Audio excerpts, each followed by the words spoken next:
जब हम परमेश्वर को घनिष्ठता से जान लेते हैं, when we do know God intimately, तब हमारे जीवन में क्या होता है। मैं 3 बिंदु जो है आपके सामने लाऊंगा और आपके अंदर एक उत्साह आ जाएगा, एक आपके अंदर ही जो एक जोश आ जाएगा।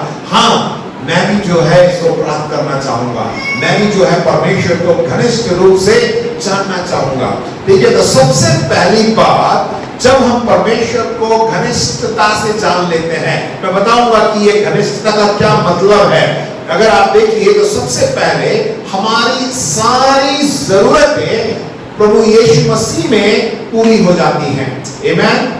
जब हम परमेश्वर को घनिष्ठ रूप से जान लेते हैं तो हमारी सारी जरूरतें प्रभु यीशु मसीह में पूरी हो जाती हैं। आमीन। विश्वास करते तो बोलिए हालेलुया। क्योंकि हमारे पास बहुत सी जरूरतें हैं। हमेशा हम देखते हैं कि मेरी ये जरूरत पूरी होनी चाहिए, ये जरूरत ये होना चाहिए, वो होना चाहिए, राइट। बहुत सी बातें हैं और मैं अभी पूछूंगा तो आपके पास बहुत से एक लिस्ट निकाल के बताएंगे, परंतु हम चाहते हैं कि सब बहुत सी बात कहते हैं, अरे यार किस्मत में होगा तो मिल जाएगा, नहीं होगा तो नहीं मिलेगा। मैं प्रिय भाई बहनों, आप अपनी किस्मत पर आप मत आजमा के मत देखिए। हम किस्मत में नहीं जाते हैं, right. We walk by faith, not by sight. हम विश्वास से चलते हैं, ना कि जो आपको दिखता है। आप देखिए, आपके हमारी किस्मत तो पूरी खराब ही है। अगर प्रभु यीशु मसीह को जाना नहीं होता तो आज यहाँ पे बैठे नहीं होते, बाहर होते, राइट। कितनी आनंद की बात है कि आज हम परमेश्वर के भवन में बैठे हैं। आपस में मुड़ के बोलिए, आप बहुत अच्छे लग रहे हैं। प्रभु का धन्यवाद कि आज हमारे साथ, आज मेरे साथ बैठे हैं। बोलिए आमीन, प्रेज़ द लॉर्ड। देखिए, इसी क्योंकि परमेश्वर की योजना है। किस्मत तो आपको कहीं भी कैसे भी कुछ भी कर सकती है, परंतु ये परमेश्वर की योजना है। जब हम परमेश्वर की योजना के मुताबिक चलते हैं, जब हम परमेश्वर को घनिष्ठ रूप से जान लेते हैं, तो वो सारी जरूरतें जो हमारे जीवन में है वो पूरी होती हैं। दूसरा पत्रस पहला अध्याय 2 और 3 यदि आप देख सकते हैं, देखिए लिखा है, परमेश्वर की और हमारे प्रभु यीशु मसीह की पहचान के द्वारा। जब आप प्रभु यीशु मसीह की पहचान, जब आप प्रभु यीशु मसीह को पहचान लेते हैं, देखिए जानना बात अलग होता है, पहचानना बात अलग होता है। हम सब लोग अपने देश के प्रधानमंत्री श्री नरेंद्र मोदी को जानते हैं। कितने लोग जानते हैं? कुछ ही लोग जानते हैं। सब लोग जानते हैं, राइट। सब जानते हैं, मैं भी जानता हूं। क्या आप उनको पहचानते हैं? कभी आप उनके घर गए या वो आपके घर आए चाय पीने के लिए? तो आप नहीं जानते। बस आप क्या जानते हैं कि हाँ, श्री नरेंद्र मोदी हमारे प्रधानमंत्री हैं। उसके अलावा आप कुछ नहीं जानते। तो प्रभु यीशु मसीह को सिर्फ जानना काफी नहीं है। अगर आप जानेंगे तो बोलेंगे हाँ, ये मसीहों का प्रभु है। हाँ, हम जानते हैं प्रभु यीशु मसीह क्रूस पे मरा था। हमें 25 तारीख को 25 दिसंबर को जो है जन्मा था और उसके बाद गुड फ्राइडे में मर गया था, तीसरे और ईस्टर को जो है जी उठा। बस इतना जानना काफी है क्या? परंतु आपको उसको क्या करना है? पहचानना है। आपस में बोल के बोलिए, प्रभु यीशु मसीह को पहचानो। वचन में क्या लिखा हुआ है? परमेश्वर की और हमारे प्रभु यीशु मसीह की पहचान के द्वारा अनुग्रह और शांति तुम में बहुतायत से बढ़ती जाए। जब आप प्रभु यीशु मसीह को पहचान लेते हैं तो परमेश्वर का अनुग्रह और क्या है? शांति आपके अंदर बहुतायत से मिलती है। हम चाहते हैं कि हमारे घर में, हमारे परिवार में, हमारे जीवन में क्या हो? शांति हो और परमेश्वर का अनुग्रह हो। मैं बताऊं अनुग्रह का क्या मतलब है, राइट? आगे बढ़ेंगे, क्योंकि इसकी ईश्वरीय सामर्थ ने सब कुछ बोलिए क्या? फिर से बोलिए क्या? सब कुछ जो जीवन और भक्ति के संबंध में रखता है, हमें उसी की पहचान के द्वारा दिया गया है। बोलिए हालेलुया।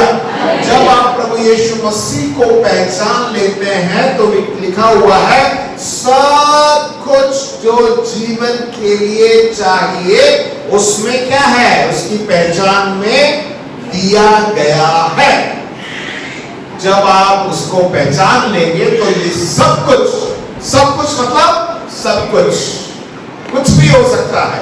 गाड़ी भी हो सकता है, बंगला भी हो सकता है, बुद्धि हो सकता है, ज्ञान हो सकता है, या पवित्र आत्मा में और सामर्थ्य हो सकते हैं, या आप परमेश्वर की सेवकाई करने के लिए जो है आप हियाव हो सकता है। आमीन। सब कुछ आपको दिया गया है, जिसने हमें अपनी ही महिमा और सद्गुण के अनुसार बुलाया है। आप विश्वास करते हैं कि परमेश्वर ने हमें बुलाया है, परमेश्वर ने हमें अलग चुन लिया है, इसलिए तो आज यहाँ पर है। आमीन, हालेलुया।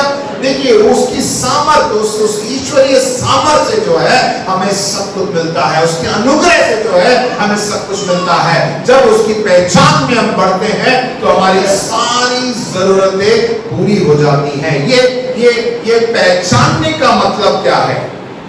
एक वाक्य मैं आपको बताता हूं। जैसा कि मैं परमेश्वर को जानता हूं, जैसा वह वास्तव में है। देखिए, जैसा मैंने पिछली बार आपको बताया था कि हमें अपने परमेश्वर को, आपको याद है मैंने 2 हफ्ते पहले बताया था एक पिता के बारे में। बहुत सी बार जब हम कहते हैं कि हमारा परमेश्वर पिता के समान है, तो हमारे मन में सबसे पहले हमारे जो संसारिक पिता है उसका याद आती है, और हम सोचते हैं कि शायद हमारा स्वर्गीय पिता भी जो है, जो पिता परमेश्वर है, वो भी मेरे संसारिक पिता जैसे होगा। क्योंकि संसारिक पिता कुछ घरों में बहुत ही प्रेम करते हैं, और कुछ घरों में जो देखते हैं कि पिता जो है अच्छे नहीं है, बुरे हैं, राइट। तो हमारे मन में ऐसी भावनाएं आ जाती हैं, ऐसी कल्पनाएं होती हैं, तो यार ये पिता ऐसा है, तो हमारे जिस घर में पिता सही नहीं चलाता अपने परिवार को, तो हमारे मन में वही बात आ जाती है, और हम सोचते हैं कि हमारा जो पिता परमेश्वर है वो भी शायद ऐसा ही है कि हम अगर गलती करेंगे तो हमें दंड देगा, हमें मारेगा। तो इसलिए हमारे जो है हम उसके प्रति हमारे अंदर एक डर सा आ जाता है। परंतु वचन में इस प्रकार लिखा है, जैसा वो वास्तविक रूप में है, जिस तरह सच में जो जैसा हमारा पिता परमेश्वर है, उसको हमें जानना है। जब आप उसको जान लेंगे तब जो है अपने आप जो है आप उससे प्रेम करेंगे, आप उसको खोजेंगे। हमें अपने पिता परमेश्वर को पहचानने के लिए क्या करना है? परमेश्वर के वचन को पढ़ना है। जब जितना वचन को पढ़ेंगे उतना उसको आप पहचानेंगे। जैसा कि मैं परमेश्वर को जानता हूं, जैसा वह वास्तविक में है, या मेरे हृदय में परमेश्वर के प्रति विश्वास पैदा करता है, और विश्वास परमेश्वर से प्राप्त करने की कुंजी है। जितना आप परमेश्वर को पहचानेंगे, यानी परमेश्वर के वचन को पढ़ेंगे, उतना ही परमेश्वर का वचन क्या कहता है कि विश्वास उत्पन्न होता है, और जितना विश्वास उत्पन्न होगा उसी से जो है आप परमेश्वर से भी प्राप्त कर सकते हैं। विश्वास कैसे आता है? परमेश्वर के वचन को सुनने से। और जब मैंने बताया कि हम विश्वास से ही चलते हैं, राइट, हम विश्वास से चलते हैं। आपको सब कुछ प्राप्त होगा, हमें विश्वास से हमें प्राप्त करना है, उसने दे दिया। और जब विश्वास होगा तो हमें सब कुछ प्राप्त होगा। इसलिए हमें परमेश्वर के वचन को पढ़ना बहुत ही जरूरी है। आमीन। अब पहचानने का मतलब क्या है? The word knowledge in Greek is the word epignosis. एपिग्नोसिस जो है यूनानी शब्द में, यूनानी भाषा में जो है इस पहचानने का मतलब है एपिग्नोसिस, जिसका मतलब क्या है मैं बताता हूं, ध्यान से सुनिएगा। आप मेरे साथ हैं, बोलिए हालेलुया। इसका मतलब है पूरी तरह से परिचित। पूरी तरह से पहचानने का मतलब है कि पूरी तरह से परिचित होना और स्पष्ट रूप से उसको जानना, सटीक ज्ञान, ठीक है, सही ज्ञान, एकदम सटीक ज्ञान, अंतरंग ज्ञान जो आपको विचारों, भावनाओं और इच्छा शक्ति आपके पूरे जीवन को प्रभावित करती है। इस प्रकार जब हम उसको पहचानेंगे, ठीक है, उदाहरण के लिए जब कोई शादी ब्याह की बात होती है तो लड़का लड़की देखने जब जाते हैं तो वैसे ही एक नजर में देखकर हाँ हाँ नहीं करके आते हैं। क्या करते हैं? उसके बारे में पूछताछ करते हैं, बहुत सी बातों को जानते हैं कि क्या है। तो वही स्पष्ट रूप से यार ऐसे ही नहीं पूछते हैं कि इससे यार इनके बारे में बता दो सर। आप ये पहले पता करेंगे कि इनके परिवार में कौन ऐसा बंदा है जो उनके साथ ज्यादा संबंध रखता है, उनसे जाके आप पूछते हैं, कलीसिया में जाके पूछते हैं, बहुत जो लोगों से आप पूछ के उसके बाद जो है आप क्या करते हैं? रोका करते हैं, है कि नहीं? है ना? ऐसे ही नहीं एक बार देख लिया और हो गया, चलो शादी भी, चलो शादी तैयार कर दे, हो जाएगी शादी। नहीं, ऐसा नहीं होता। पहले आप उसके बारे में पहचानते हैं, जानते हैं क्या है सचमुच। तो उसी प्रकार इतना ज्ञान हम संसार में एक शादी के लिए करते हैं, परंतु यदि हम अपने जीवन में परमेश्वर को पहचानने के लिए परमेश्वर का वचन जो हमें दिया गया है उसको जब हम पढ़ेंगे तो हमारा जीवन इस संसार में बहुत ही सरल हो जाएगा और परमेश्वर जो है हमारी सारी जरूरतों को भी पूरा करेगा। आमीन। परमेश्वर के लिए जोर से ताली बजाइए। परमेश्वर की जितनी आज्ञाएं परमेश्वर ने अपने वचन में दी हैं वो सब हमारी जरूरतों को पूरा करती है। क्या मालूम है आपको? है मालूम है या नहीं? बताइए। वचन पढ़ेंगे तो आपको मालूम पड़ेगा परमेश्वर चाहता है कि हमारी सारी जरूरतें पूरा हो। कहीं पे ऐसा नहीं लिखा है, परमेश्वर ने कभी ऐसा नहीं बोला कि तुम्हारी जरूरत पूरी नहीं होगी, तुम्हें ये नहीं मिलेगा, तुम्हें वो नहीं मिलेगा, ऐसा नहीं बोला। परमेश्वर ने हर जगह यही बोला कि तुम ऐसा करोगे तो ऐसा मिलेगा, ये मिलेगा। ठीक है? तो इसलिए परमेश्वर के वचन को जब हम पढ़ेंगे तो परमेश्वर को जब हम पहचानेंगे तो हमारी सारी जरूरतें जो है पूरी होती है। और दूसरा बिंदु, हमारा जीवन अनुग्रह से भरा रहता है। बोलिए, हमारा जीवन अनुग्रह से भरा रहता है। अब देखिए, मैंने बताया था शुरुआत में, ये अनुग्रह क्या होता है? अनुग्रह क्या है? What is this grace? Grace is His incredible undeserved favor in our lives and His enabling in us. अनुग्रह हमारे जीवन में उसका अविश्वसनीय कृपा है और हम में उसकी सामर्थ है। देखिए, ये अनुग्रह क्या है? बहुत ही मैं पहले भी बता चुका हूं। उदाहरण के लिए, हम सब जानते हैं कि हमारे बच्चे स्कूल जाते हैं तो पास करने के लिए एक अंक होता है कि इस अंक अगर आप लेके आएंगे तो आप पास हो जाएंगे। अक्सर जो है कितना होता है? 33% होता है। 100 में से 33 जो है अगर आप लेके आ जाते हैं तो आप क्या कहलाएंगे? बहुत से लोग यही वही करते हैं कि आप पास हो जाओ बस काफी है, हाई स्कूल का एग्जाम है, पास हो जाओ बस और मैं हाई स्कूल खत्म हो जाएगा मेरा। तो उतनी ही पढ़ाई करते हैं, 33% के लिए 3% पढ़ के जाएंगे। ठीक है? तो आप उसमें भी एक नहीं आएगा तो फेल ही है। तो 33% जो है पासिंग मार्क्स है। होता क्या है स्कूल्स में? अक्सर स्कूल में ये होता है क्योंकि स्कूल में जो टीचर्स होते हैं बहुत ही अनुग्रहकारी होते हैं। मालूम है आपको? हाँ हाँ, नहीं बताइए। मैं भी टीचर रहा हूँ, हमारे बीच में बहुत से ऐसे शिक्षक भी हैं। जो बंदा जो है सब लिख देता है, जब मार्किंग होती है तो उसको कितना मिलता है? 32 नंबर। अब बताइए, 32 नंबर आप लेके आएंगे तो क्या किया जाएगा? आपको क्या कर दिया जाएगा?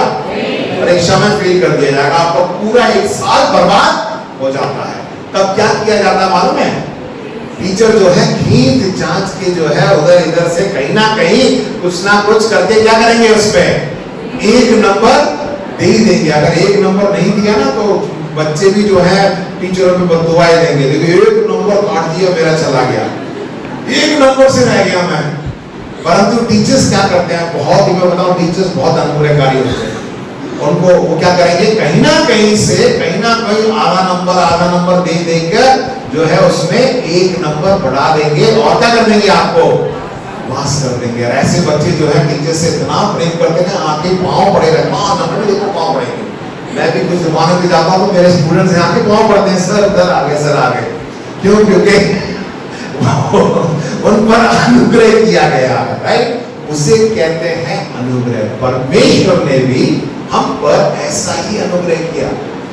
आप और मैं क्या इतने पवित्र थे जब पैदा हुए? पाप में ही हम पैदा हुए, पाप में ही हमने जीवन को बिताया। क्यों? पिता परमेश्वर ने हम पे इतना अनुग्रह किया कि उसने अपना एकलौता पुत्र प्रभु यीशु मसीह को हमारे लिए दे दिया। हमने ऐसा क्या था कि प्रभु यीशु मसीह की जान देनी पड़ी। प्रभु यीशु मसीह जो है हमारे पापों के लिए वो क्रूस पर मरा। उसे कहते हैं अनुग्रह। आज इसीलिए तो हम बचाए गए हैं। वो होता है अनुग्रह और वो कृपा जो परमेश्वर हम पर करता है। उसको पाने के लिए हमने कुछ किया, उद्धार प्राप्त करने के लिए आपने कुछ कार्य किया? कुछ भी नहीं किया। आपने सिर्फ अंगीकार किया, आपने पापों की क्षमा मांगी और प्रभु यीशु मसीह को ग्रहण किया और परमेश्वर ने आपको आप पर अनुग्रह किया। दूसरा कुरिन्थियों 12 के 7 से 10 उसके बीच में एक वचन लिखा हुआ है। पौलुस को कहता है परमेश्वर मेरा अनुग्रह तेरे लिए बहुत है। हालेलुया, जोर से बोलिए, परमेश्वर का अनुग्रह मेरे लिए बहुत है। आमीन। क्योंकि परमेश्वर कहता है कि मेरी सामर्थ निर्बलता में सिद्ध होती है। और आखिरी में लिखा है क्योंकि जब मैं निर्बल होता हूं तभी बलवंत होता हूं। और पौलुस क्या कहता है कि मैं निराशाओं में भी मैं परमेश्वर में आनंदित रहता हूं। अब आप पूछेंगे कि जब निराशा होती है तो आप कैसे आनंदित रहें? घर में तंगी है, घर में कुछ भी नहीं है और इतनी गर्मी पड़ रही है, पंखा भी खराब हो गया है और मैं कैसे आनंदित रहूं? प्रियो, परमेश्वर का अनुग्रह आप पे होगा। विश्वास करते हैं? बोलिए। पहले बिंदु में मैंने क्या बताया कि परमेश्वर हमारी सारी जरूरतों को पूरा करेगा, करता है। विश्वास करिए। और दूसरा, हम पे अनुग्रह करता है। हो सकता है पंखा नहीं चल रहा और आज शाम को आप जब घर जाएंगे तो आपके घर में कोई कूलर लाके दे दे। विश्वास करते हैं? अब तो ऐसे देख रहे हैं, पता नहीं होगा नहीं होगा। विश्वास करिए। अगर पंखा खराब है, परमेश्वर पे आप परमेश्वर का अनुग्रह होगा तो पंखे के बदले परमेश्वर आपको क्या देगा? क्या देगा? देखिए, विश्वास करना है तो अंगीकार भी करना है। परमेश्वर देगा, जरूर आपके जीवन में उस कार्य को करेगा।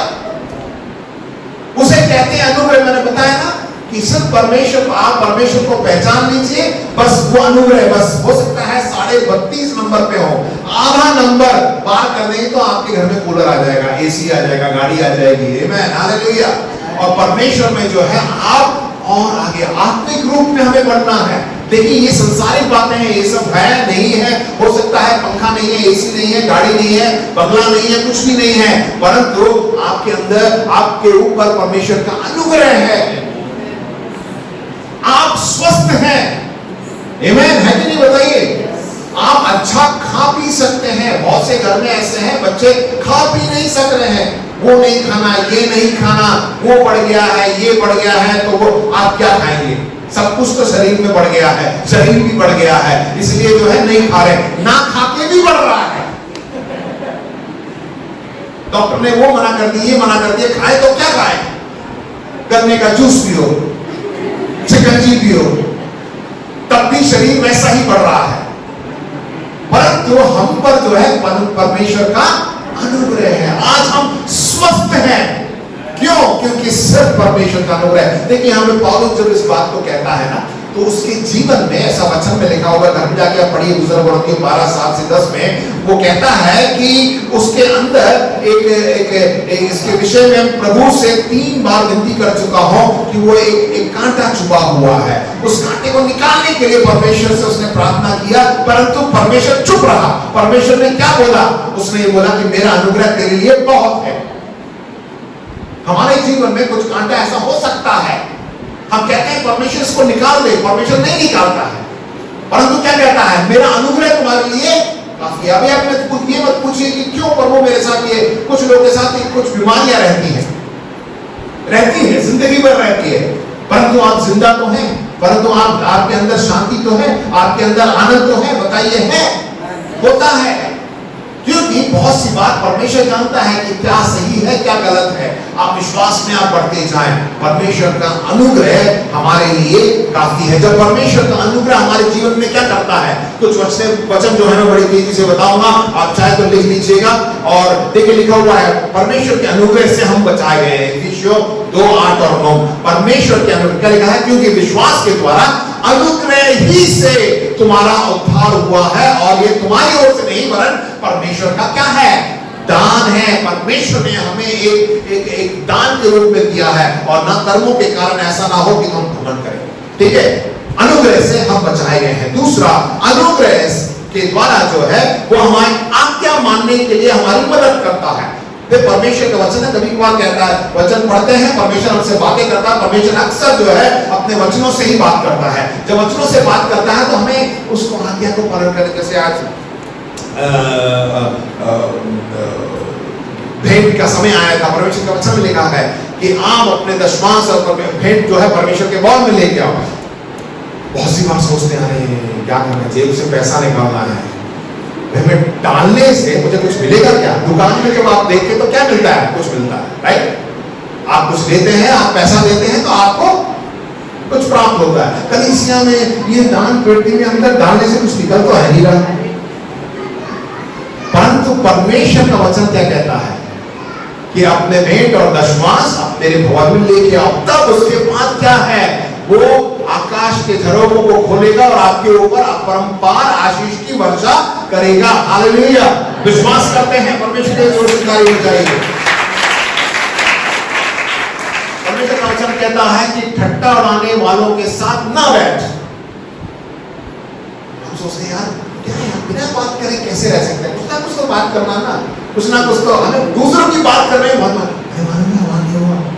अरे उसके साथ क्या हुआ, अरे वो क्या हुआ, ये हुआ। इन बातों में बहुत ज्यादा हमारे कानून में ना खुजली होती है कि अपनी बात को छोड़कर दूसरे के घर की बात करने में बड़ा मजा आता है। पति पत्नी भी घर आने का बोलते हैं तुम्हें मालूम है अरे उसके घर में क्या हुआ। परंतु क्या है, वो सब गलत बात है, हमें दूसरों से मतलब ही नहीं लेना है।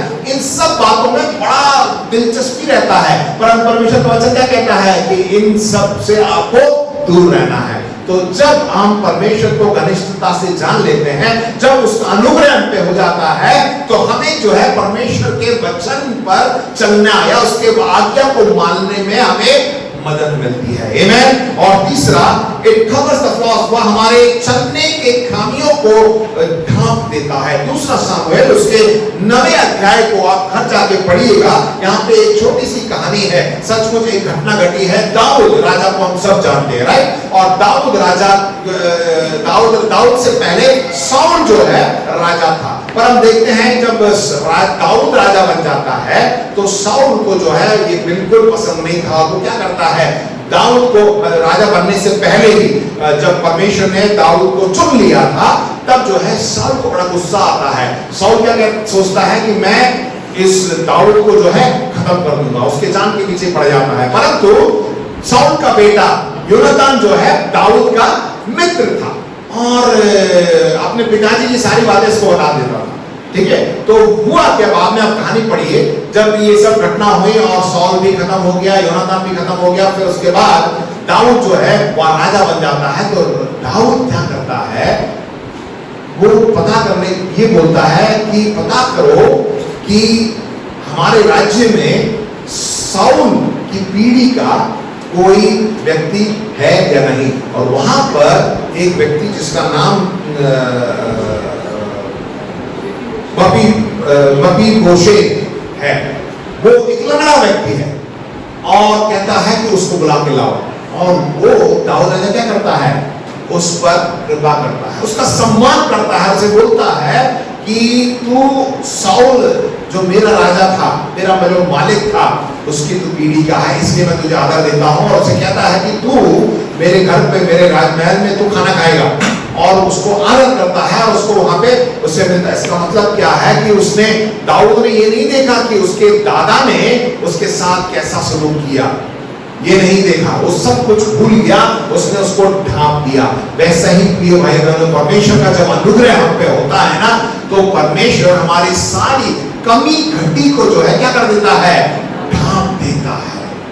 आप सोचेंगे कि अरे नहीं, मेरे तो समाज में कोई पहचान नहीं है, कोई मुझे पूछता नहीं है, मैं इस प्रकार हूं, मैं वैसा हूं, मैं शारीरिक रूप से जो है मैं सही नहीं हूं। परमेश्वर जो है उन सब पर जो है क्या कर देता है, ढांप देता है। मपीबोशेत जो कि लंगड़ा था और उसे कोई पूछता भी नहीं था, परंतु दाऊद ने अपने उसके महल में बिठाकर रोज उसके साथ खाना, उसके पूरे परिवार की जो है देख रेख जो है दाऊद राजा करता है। उसी प्रकार परमेश्वर भी जो है हमारी सारी, हम पर कृपा करता है, हमारी सारी जरूरतों को पूरा करता है। अगली बात कि वह हमारे लिए पुनर्स्थापित करता है, अपनाता और प्रदान करता है। परमेश्वर जो है हमें जो कुछ हमारा टूट गया है, सब कुछ जो बिखर गया है, जहां पे सब कुछ पानी फेर दिया गया है, उसको फिर से परमेश्वर खड़ा करता है। परमेश्वर ने ताली बजाइए।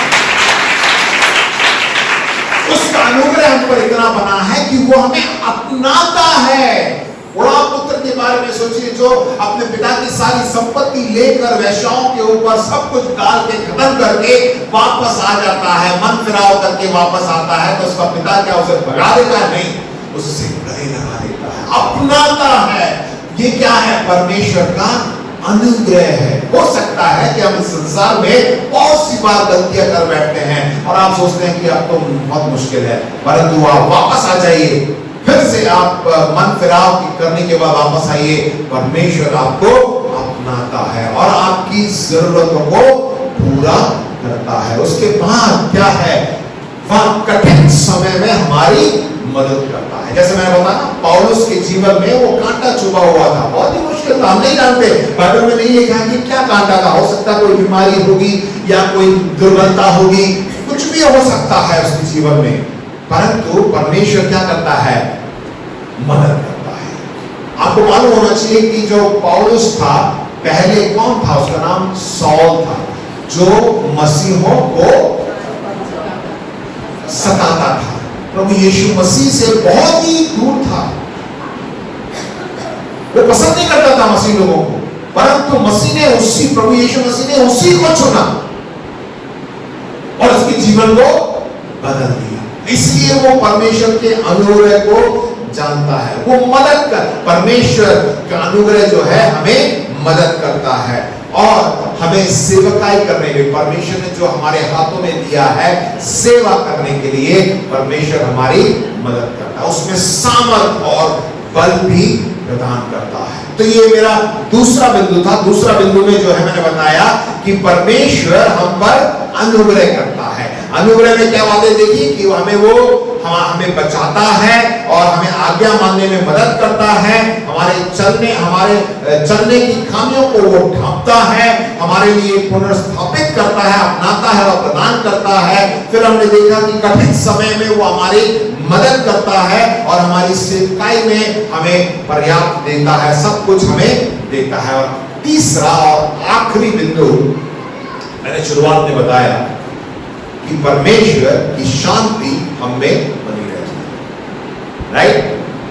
जब आप परमेश्वर को घनिष्ठता से जान लेते हैं तो सबसे पहला क्या है कि हमारी सारी जरूरतें प्रभु यीशु मसीह में पूरी होती हैं, और दूसरा क्या कि उसका अनुग्रह हमारे जीवन पे होता है, और तीसरा उसकी शांति हमें बनी रहती है। दूसरा पत्रस पहला और दूसरा आयत जो आरंभ मैंने पढ़ा था, उसी को मैं फिर से पढ़ूंगा, ध्यान से सुनिएगा।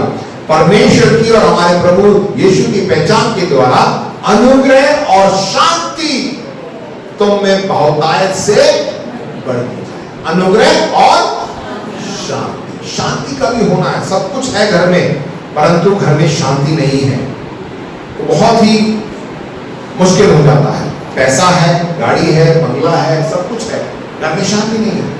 पति पत्नी में अनबन है, माँ बाप में जो है अलग अलग है। बहुत से घरों में, बड़े बड़े घर होते हैं, एकदम घर पे आप जाएंगे तो एकदम सन्नाटा होगा, क्योंकि कोई एक दूसरे से बात ही नहीं करता है। खाने के लिए बुलाया भी जाए तो वहां पे एक बावर्ची होगा जो खाना बना के रख देगा, सब अपने अपने समय पे आके खाना खा के चले जाते हैं। फिर ऐसा इस तरह क्या आप चाहते हैं कि आपको परिवार इस प्रकार हो? भाई हम तो जब भी हम खाते हैं तो हम सब मिलकर जो है बढ़िया खाते हैं, सब घर पे एक साथ मिलके। मेरे को छोड़ के लोग बैठ के खाने लगते हैं तो मैं नाराज हो जाता हूँ, क्या यार तुमने बुलाए नहीं हुए, आप लोग खा रहे हो।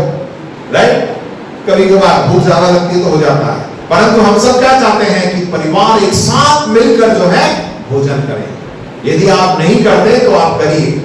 आज से जो है, आज मदर्स डे हैं। आज एक अच्छी शुरुआत करिए। आज के दिन जब आप घर में जाके भोजन करेंगे तो सबको बुला लीजिएगा, मामा मामी, चाचा चाची, पापा मम्मी, ठीक है, सबको बुला लीजिए। पास में हो तो सब एक साथ मिलकर, इतवार के दिन तो एक साथ चूल्हा जले, आमेन, हालेलुया। तो एक साथ मिलकर जो है आप खाना खाइए, जो है जब वो है आप उस आनंद को देखेंगे, उस शांति को हम देंगे। प्रभु यीशु मसीह ने यूहन्ना 16:33 में कहा कि तुम्हें मुझ में शांति मिले। प्रभु यीशु मसीह में क्या मिले? शांति मिले। जब हम उसको पहचान लेते हैं तो परमेश्वर की शांति हमें होती है। नीति वचन 14:30 में ऐसा लिखा हुआ है, शांति जब हो जाती है, शांत मन तन का जीवन है। जब घर में अशांति होती है तो जीवन नहीं रहता वहां पे, सिर्फ वहां पे लोग रहते हैं, चलते फिरते मुड़ते। जब घर में अशांति होती है ना, लोग रहते हैं, पर आप कह नहीं सकते कि उनमें जीवन है, क्योंकि वो एक दूसरे से बात ही नहीं करते, बस चलते फिरते हैं। चलेंगे फिरेंगे, वो आगे, वो सामने से आएगा तो इधर से चला जाएगा, वो इधर से आएगा तो इधर चला जाएगा, वो खाना खाने बैठा है तो अपनी थाली ले जाके अपने कमरे में बैठ जाएगा। बहुत सी बार ऐसा होता है। तो सिर्फ वहां पे क्या है, घर पे चलते फिरते मुड़ते हैं, जीवन नहीं है। परंतु नीति वचन 14:30 में क्या लिखा हुआ है? शांत मन। जब शांति वहां होती है, a heart at peace gives life to the body, तन को जीवन देती है। जब परमेश्वर को हम घनिष्ठता से जान लेते हैं तो हमारे अंदर परमेश्वर की शांति रहती है, और जब परमेश्वर की शांति हमें रहती है तो हमारे अंदर क्या है? जीवन होता है। जब जीवन आ जाता है, जब परमेश्वर की शांति हमें होती है, तो हमें किसी भी बात के लिए डर और भय हमारे जीवन में नहीं होता। प्रियो, परमेश्वर के वचन को आप ध्यान करिए, आप परमेश्वर को ज्यादा से ज्यादा पहचानने की कोशिश करिए। और परमेश्वर ने हमें वचन हाथ में दिया है। बहुत से ऐसे देशों में ये बाइबल आप हाथ में नहीं रख सकते, अपने घर पे नहीं रख सकते, आपको जो है पुलिस पकड़ के ले जाएगी। बहुत से ऐसी जगह हैं जहां पे लोग तरसते हैं, इस बाइबल के पन्नों को फाड़ फाड़ कर जो है अपने अपने जेब में छुपा के ले जाते हैं। मालूम है, संसार में ऐसे देश हैं। परंतु हम भारत के लिए, भारत की सरकार के लिए और परमेश्वर के अनुग्रह के लिए धन्यवाद देते हैं कि आज हमारे पास ये बाइबल है। क्या हमने बाइबल को उठा के बता सकते हैं धन्यवाद हो परमेश्वर के वचन के लिए? बोलिए, परमेश्वर के वचन के लिए मैं धन्यवाद देता हूं। ये सिर्फ अपने हाथ में रखने से कोई फायदा नहीं है, परंतु हमें क्या करना है? इसको पढ़ना है। जब हम इसको पढ़ेंगे तो हम परमेश्वर को घनिष्ठ रूप से जानेंगे। जब हम घनिष्ठता से उसको हम जानेंगे तो हमारी सारी जरूरतें प्रभु यीशु मसीह में यानी वचन के द्वारा पूरी होगी, और परमेश्वर का अनुग्रह हम पर होगा, और परमेश्वर की शांति हम पे बनी रहेगी। आमेन, प्रेज़ द लॉर्ड।